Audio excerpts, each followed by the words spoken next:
in Orthodox Christian tradition, those get smashed together into one.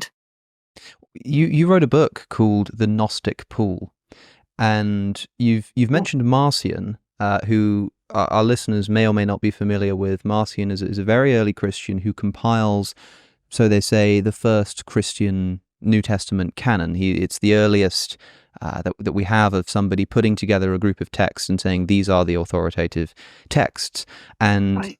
this text that Marcion produces is completely absent the Old Testament. The Old Testament's gone. It's Right. got one gospel, which is kind of like the Gospel of Luke, but with some bits missing. Usually thought to be a redacted version of Luke, although some people believe in the Marcion priority, that Luke was based on Marcion's gospel. And then some of the letters of Paul. But interestingly here, Marcion thought that Paul was the only apostle of Jesus, the only true apostle. And as far as I understand, this early Christian who compiles the first New Testament canon believed that Paul was the only true apostle of Christ, because the other apostles, the 12, Yes. were actually sort of still worshipping this demiurgic material creator God who's not the real God of the universe. Is that an accurate representation?